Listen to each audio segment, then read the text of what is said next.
Welcome to Between Over and Next with your hosts, Holli and Robert, a happily married couple who explore the space between what was, what is, and what's to come. From career changes to navigating life's uncertainties, this dynamic duo will empower you to live your happiest life at every age and stage. So, get ready because your journey with Holli and Robert starts now. Hello, everyone, and welcome to Between Over and Next. Hi, Holli. Hi, Robert. Today's episode is all about sandwiches. Okay. What's your favorite sandwich? What's my favorite sandwich? The one that's in front of me when I'm eating it. I have a few favorite sandwiches. I like the Italian sub. I like a chicken cutlet sub. Hero. Yeah, those are my two favorites. Well, when I was preparing for this episode, I was thinking about sandwiches. And because we're going to be talking about a very unique life stage experience that we are part of right now because we're in the middle. And a sandwich usually is, in its most basic form, two pieces of bread with something in between. So the first sandwich that came to mind is one of my absolute favorites is a delicious grilled cheese. I think you make the most delicious grilled cheese. And it is gooey in the middle, and kind of that's life, is gooey in the middle.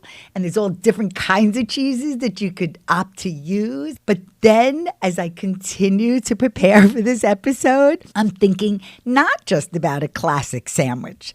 I'm thinking about the panini, because that's pressed sandwich. I don't know if it's cultural in terms of the term sandwich, the way you described it, because I don't know if you remember, but there was, well, you probably remember this, there was a point in time where we were trying to reduce carb intake, and we bought the bread. Was it no-carb bread?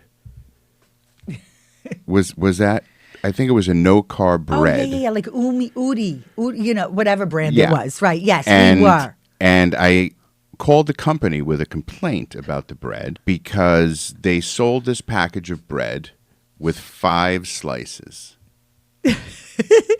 And I couldn't understand why a company would put out bread for sandwiches with an odd number of slices. I think this was like 15 years ago.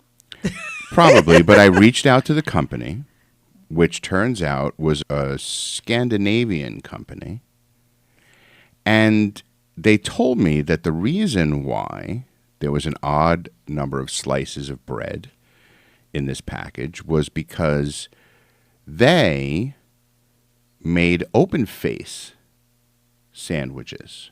Oh. And the evenness of the slices didn't matter. So I'm wondering, because when you're using the term sandwich generation is a new term to me. When you started to bring it up as us in the sandwich generation was really kind of the first time that it was on my radar as who we are. The first time I thought about it was when I was sisterhood president of Temple Emmanuel. And that's the first time I felt in between the families with young children and the senior members of the congregation. And it's very relatable and relevant to today's episode because I learned so much from both groups. Well, because it was really one of the first times that we were exposed to a group of a range of ages. Right. A third of those people were significantly older than us. And it was the time our children were teenagers, tweens to teenagers, to now. They were between 10 and 16 or so. So there were different ages and stages and different opportunities to connect with people of all different ages. So the definition of the term sandwich generation refers to a group of adults typically in their 40s to 60s, who find themselves caring for both their aging parents and their children. These individuals are metaphorically sandwiched between two generations, often pulled in multiple directions between work, personal needs, and the demands of family. The word that popped out to me in that definition is family, first and foremost. But the other word that pops out at me is the caring for. Mm-hmm. We are very blessed to have 4 parents in their 80s. They range from 82 to 86, our parents. Right. Right now, our children are 28 and 30, and we are 61 and 62. Mm-hmm. So there are 3 generations. We have that unique position of being the connector, right, between our parents and our children. And we're learning a lot, like right now, more than ever before, about what was when we were younger, when we were our children's age, when we first got married. That's how old we were. When we raised our children, to this moment in time as a happily married couple, and what our dreams are, and looking at our parents and the decisions and choices they made along the way and what they're experiencing right now. And I think the thing that we're realizing the most is how important health is. Yes, and I think that we are lucky in the sense that when we were raising our children, when they needed us most, our parents were relatively healthy, and they didn't require very much attention in terms of being cared for because they could care for themselves. Other people are not necessarily as fortunate. Their parents may be older, so they're caring for them. Their sandwich may come a little bit earlier with some younger kids and more stressed because their younger kids require more hands-on caring for while still caring for parents. And we had friends that were going through that at that point. Now our children are young adults, and there was just a report that came out, and I forget what it was tied to, but they were trying to determine when you become an adult. Like, when are you grown up? And they put a marker out, like, as of today, in 2024, the fall of 2024, if you were born before 1997, you're considered an adult. Like, you're considered grown up, right? So that puts you at about 30, right? 27 to 30 years old, right? That range. Our kids' age. Of when you're considered a grown up. And it's when we got married, too. I mean, that is the age. Right. Yeah. And it's interesting because if you think about it, your children can stay on your health insurance plan until they're 26. And that number has gone up. I believe that a number of years ago, that was at 23. You could stay on your parents' health plan, and I think it was modified. So now, until you turn 27, so while you're 26, I believe, you can still be on your parents' health plan, right? If you think about it, really until someone reaches their late 20s, early 30s, they could still be dependent, and beyond that, of their parents. They become less dependent, and your parents become more dependent. So your shift of caring for, well, we still care for our children, they're okay on a day-to-day basis. They can feed themselves, they do laundry, they go to work, they come home. But parents now, that shift may require more attention than they did in the past. And I guess that's good in a way that your children become less, hopefully, day-to-day hands-on, and your parents may become more day-to-day hands-on. That's so true. Let's reflect a little bit, because when we think about our parents, like when our parents were in the sandwich, it was very different. Okay? I don't even think that concept, that's what I'm saying, that concept of defining that role, I think only in recent years, recent decades, has the family structure changed. We saw it more in Livingston than we see it here because of the cultural differences.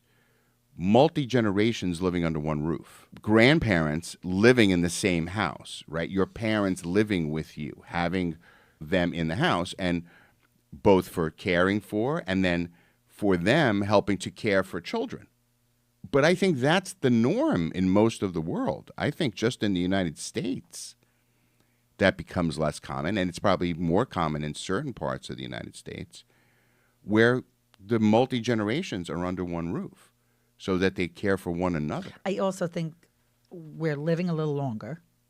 I also think that the care system has changed, right? Like there may have always been nursing homes, but now there's more assisted living and independent living than ever before because of lifestyle. Right. You don't want to give up your independence. I forget who we were just talking to that just said that their father turned 90. He kind of gave up his driving privileges. He didn't feel safe behind the wheel. And that's true for a lot of people. My night vision's not as good as it was at 62 as it was at 32, which makes sense. I mean, that changes over time. But you think about it, a 90-year-old who's been driving and independent now becomes dependent. So that becomes another obligation that falls to the caregiver. But if you think about it, you can pass some of that on to your children, right? So if your parents, let's say, were living nearby and they needed to go to the doctor, one of the extended family could do that if they were nearby and should do that if they're able to. As long as you have a good relationship, it becomes, I don't want to use the word obligation, but it's kind of what you should be doing. You should be helping those who helped you. But there are more benefits to that, too. Remember when we watched The Blue Zones? I highly recommend this documentary series. They showed being with family had a positive effect on one's health, whatever that translated to. Being with family, and it brought more in general, and joy was a positive thing and added years to your life. So we are experiencing right now a significant life pivot. Life is full of pivots. Being in the middle of aging parents and adult children is a time to think about what was, what is, and what's to come. And we are in the age of transition. We are watching it, like what we want for ourselves for the next 20 plus years. And what we want for our children for the next 20, 40 years. Or hope that they'll follow in a certain direction. But as we've seen with us and our friends, when you become an adult, you have your own hopes and dreams and desires and all of that. And that may translate into travel and living in other places, which prevents caring for, or that shifts and changes. So time spent together becomes Zoom sessions and being able to spend time with family. Which we should be very grateful for, to have that technology, to be able to connect. Because I will tell you, my parents moved to Florida, 15 years ago. Mm-hmm. And they were always nearby until our kids were teenagers. And I miss them a lot, a lot.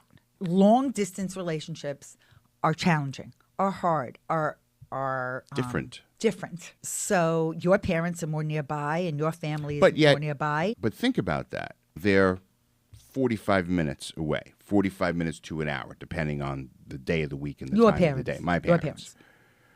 That doesn't mean we would see them every day. That's impossible. You can't, build in, if you had to, you would, right? But that's a challenge. That becomes difficult. So you fill in those gaps with phone calls. You fill in those gaps with text messages, the occasional Zoom call or FaceTime. You see people all the time on their phones, FaceTiming, seeing what's going on, right? Bringing people closer. I think technology has helped a lot of relationships. I think it's helped rekindle relationships. I think it's helped sustain relationships, deepen relationships. But we were happy when we were young parents raising our children that for the most part, our parents were within an hour. Yes, To- and then that's to how be I there. grew up. We had moved to Staten Island, and my grandparents still lived in Brooklyn. That was a 45-minute ride from Staten Island to Brooklyn. We did it every day.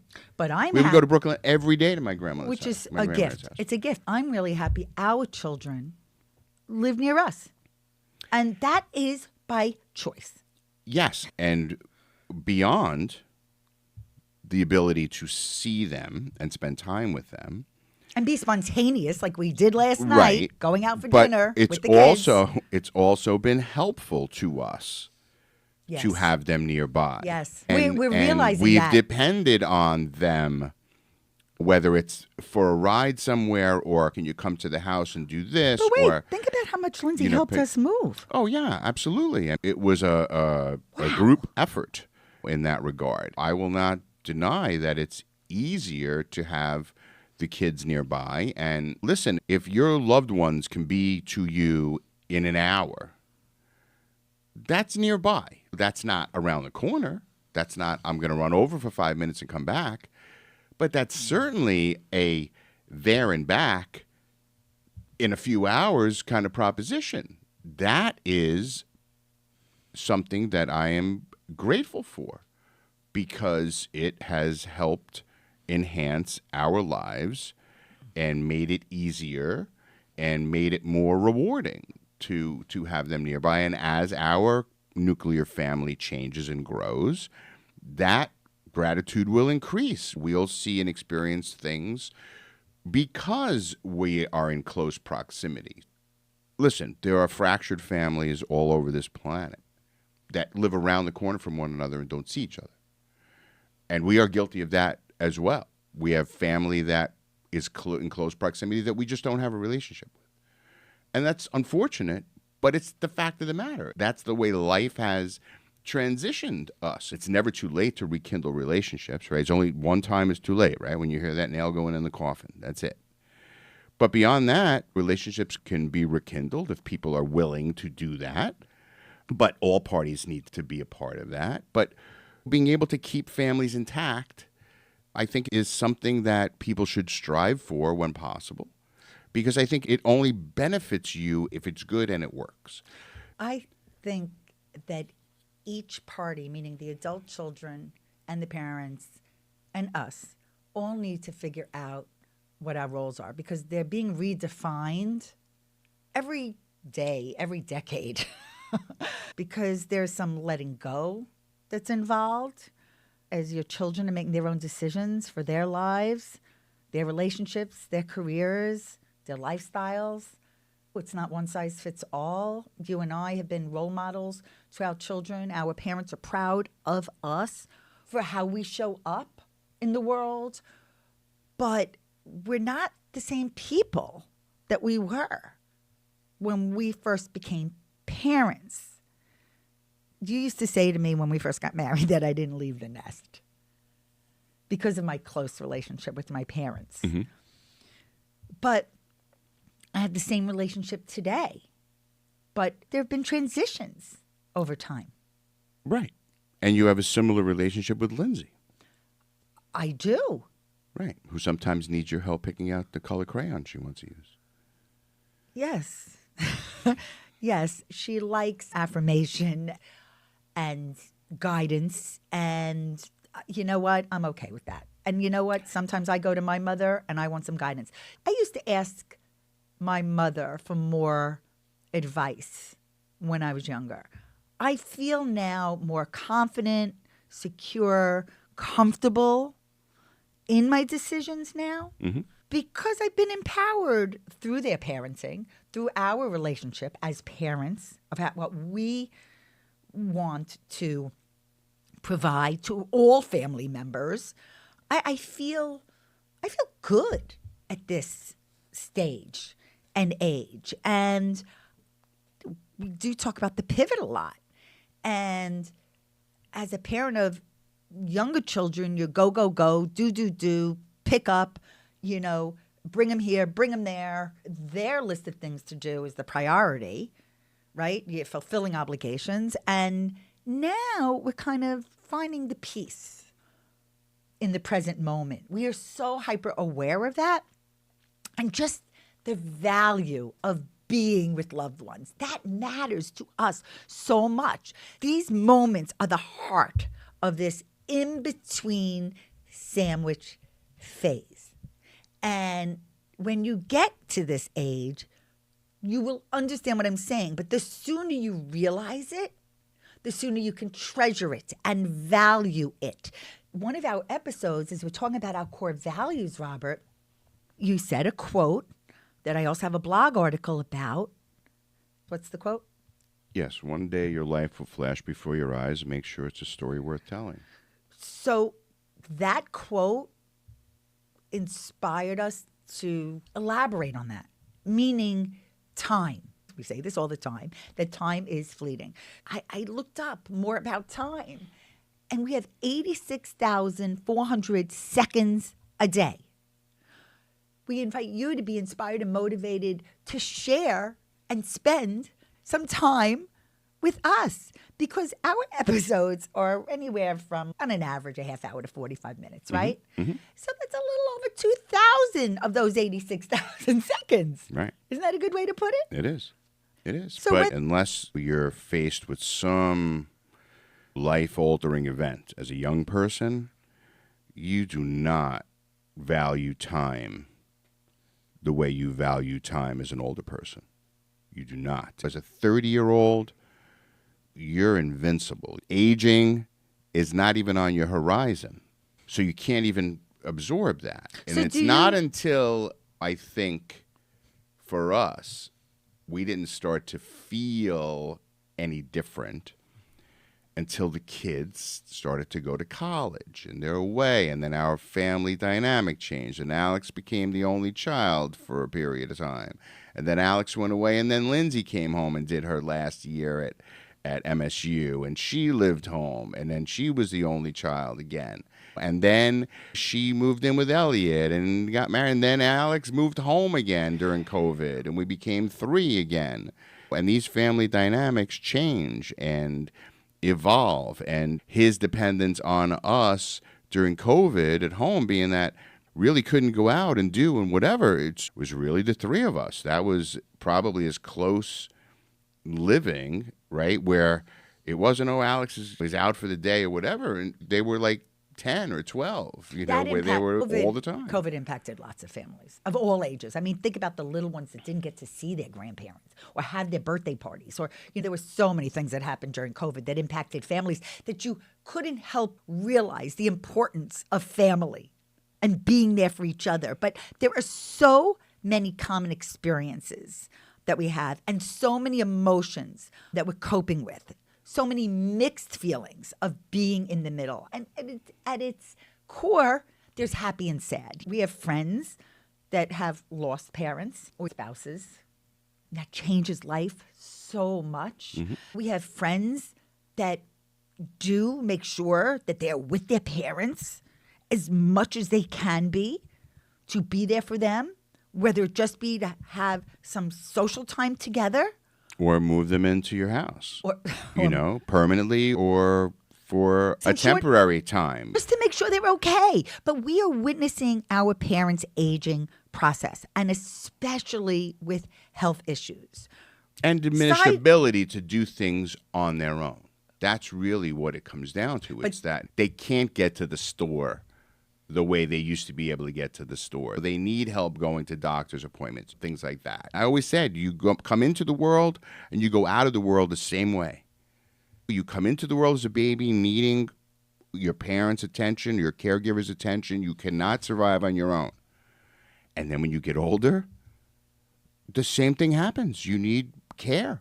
You can't get through the day without someone taking care of you. So you're leaving the same way you came in. There's no way around that. But think about this. While we're witnessing our parents aging and their health issues, no matter how positive they are, which they are, all of our parents are very positive about their days.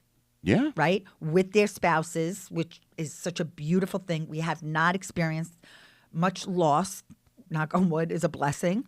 But this is happening at the exact same time as our kids are like so happy, Robert. They're just celebrating everything. So many milestones. And they love their grandparents, but they don't want to be pulled down by the daily challenges that our parents may be having, or even what we may be having. So it's a very unique emotional space because it can feel overwhelming, yet rewarding, right? That middle space. And there are feelings of duty, of stress, of guilt. Sometimes you don't feel like you can give 100% to everyone who needs your support. Well, I mean, how could you? You can't care for other people if you're not okay. So You that's know, important. so Self-care is important. without you being okay, right? Without the caregiver of, let's say, a sick family member, that caregiver's got to get sleep and nourishment and fresh air, because if they don't, they're not going to be able to provide adequate care for who they need to care for. But at the same time, not only are we seeing what's going on with our parents and we care so much, we love them so much, we don't want to overstep with our adult children. Parenting evolves as our children grow into adults, and we offer them the guidance, but we have to allow them to be independent. And they are making significant life decisions about their relationships, about their money, about their family, their jobs, their own health, their pets' health. So it's really important to manage expectations. First and foremost, it's so important to have open communication. And you know what? You also have to sometimes say no with love to keep you grounded and energized, because you can't just say yes to everything. You can try to do as much as you can and want, but you have to balance your needs without overextending. And that's hard to do. Yeah, and a lot of people don't know how to do that. And if they're caring for someone, it is all in, and quite often other family members will suffer because of that, because someone is so devoted to caring for a loved one that they're almost blinded by what else is happening around them. Yes, it's extremely important to be able to be there to care for loved ones, but you're caring for healthy people as well. Quite often you see that happen, that there's such a shift in attention to a family member because of illness that the rest of the family suffers because of that Often things are put on hold. Sure. Because of The that. priority is given to the person that needs the most attention, hopefully. That's what happens. But that can't go on forever. So certainly you hope that maybe other family members can pitch in, siblings or extended family to help out. It's sometimes a group effort. You can't be too proud to ask for help. It very often takes a village. Not everybody can do it all. So whether it be family members or professionals, you should ask for help when you need it. And there always has to be clear, honest conversations with all generations. Everybody's got to be on the same page. Which isn't always possible, but you can strive for that. You can try. And I just want to touch on it slightly, because this is something we're in the midst of recognizing and acknowledging and becoming more aware of, is the financial pressure part. Planning for the future. And we are all products of our family and the way they do things. And then we are pretty savvy people of exploring what will make sense for us and our family. But being sandwiched in the middle, you're kind of watching what your kids do and you're watching what your parents do. When you do think about perhaps medical bills or long-term care costs, these are all things that you just have to think about. Yeah, and I think for a lot of people, us included, sometimes you get that information on planning for the future too late, or later than you would have liked to have been exposed to that. But nevertheless, people are kind of presented with a certain situation and need to deal with that, whether it's becoming more dependent on family members, whether it's becoming more dependent on government assistance. Not uncommon for people to run out of money happens so much more than people want to believe that it happens. Some countries, it's not an issue. They care for the elderly, and that's all becomes part of the landscape. But in the United States, there is assistance. There's help with medical insurance as you get older, medical care as you get older, as makes sense. But that financial planning for your aging part of your life is probably a very low percentage of people actually prepare for that the way they should and become more dependent on family than maybe they should. I just think it's something that we know now that is something that we have to address. I did not think about that 10 or 20 years ago. I didn't.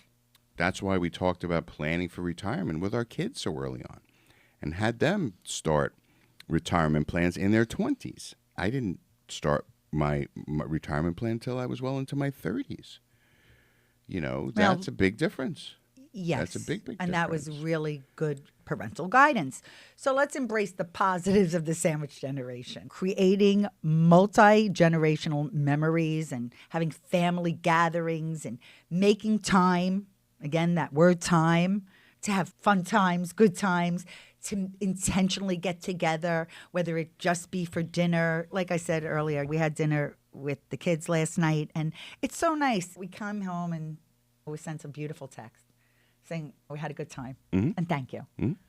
When we have our holidays under one roof, there is so much joy. I got to hear yesterday from my mother how long it took her to make the chicken soup. Yes, and she's on to the brisket. Upcoming holidays. And the brisket's next. And She her generally- mandel bread. That's a tradition. Lindsay has her, you should do a shout out, okay? What is her blog called? Baked goods. What is it, Lindsay's? Nitanash. Okay, I'm going to include a link to Lindsay's blog because it is about legacy in our world. And she's an amazing baker and cook like her father and grandmother. And she started this blog and she is going to continue sharing the recipes that your mother has enjoyed cooking for so many years. Yeah, people love to eat and holidays are centered around the dining room table. That food and tradition tied to food is quite common, and passing along recipes is an amazing way to honor generations through food. But it usually falls to just a couple of people in a family That continue right, that. that continue the traditions. Different traditions may fall to different family members, whether it's a certain assigned holiday that you host or you go away to a certain place together as a family on a particular holiday. You have to build those traditions that will hopefully carry on, Well, right? That's what a tradition is. Yeah. If it's not a tradition, it's just a thing. It's just a one-off. So you're either creating a tradition or you're not. We have a few friends that have continued baking their grandparents' or parents' recipes, that they continued their legacy, and we've enjoyed a lot of those yummy baked goods as well. But on top of that, when we think about how we have brought the grandkids and the grandparents together with intention, we have so much joy watching that relationship blossom. And especially when our kids were younger, when we went to Avon by the Sea those summers, whether it was playing bocce, playing dominoes, playing Rummy Cube. In later years, we played May I and Uno with my parents. It was so many good times, so many laughs. And you cannot discount the power of family gatherings. And another positive is seeing the world through new eyes. Watching your parents or an older generation age gracefully. Your parents play golf regularly, Robert. That's wonderful. Yeah, I think that Growing remaining old is mobile, good. Growing old is good. Yeah, is right, as long as you're healthy. That's the caveat. Struggling with health issues, some are avoidable, some are not. But struggling with health issues That's is the hard something that's very, very difficult. But I think a lot of health is tied to movement. And I think once we stop moving is when we get old. When I say seeing the world through new eyes, I'm really talking about a lot of what we learned from our kids. They definitely keep us on our toes, our kids. Especially if you look on Instagram or TikTok these days, you see what's going on with the latest trends and ideas. Elliot and Alex have introduced a few exotic fruits to us, and they love their rock climbing, and I tried it, and it's not for me. But when you see the joy through them, it kind of keeps you young at heart, Robert. Yeah, if you're paying attention, that's really what I think part of the problem is, that we only focus on what's ahead instead of focusing on the moment. And it's what we talk about here on Between Over and Next, is that being in the moment, appreciating what you have right at that moment, not worrying about what tomorrow is going to bring. Let's take care of today. Let's base what we do today on what we know from yesterday, so that we're not necessarily making the same mistakes over and over again, or that we're looking back on the moments that make us happiest and we're repeating those moments. But it's about paying attention to what was, living in the moment, and hoping that what you're doing at that moment will bring you what you want in the future, right? Of what's next. It's the wisdom to embrace the transitions and to blend the old and the new, and to grow together and to evolve together emotionally and spiritually, to become more patient, adaptable, empathetic, and resilient. Because all of those qualities will serve you for the next chapters of life. And let's continue to understand our parents' needs and our children's desires. And that will lead to deeper connections with both generations. Be grateful for having meaningful relationships with both generations. The challenges are real, but the rewards, like the love and the laughter and the lessons, are priceless. This pivot is about finding the meaning of the in-between and preparing for the exciting unknown ahead, envisioning what comes next for you personally, your dreams, your adventures, and what's next. You have to continue to learn. With knowledge comes growth, and I think that's really what you should strive for at any stage of life that you are. I think what happens a lot of the times with people as they age is they stop doing things when they should continue and do more things. That's really what Holly and I are concentrating on now, is bringing more into our lives that add to it.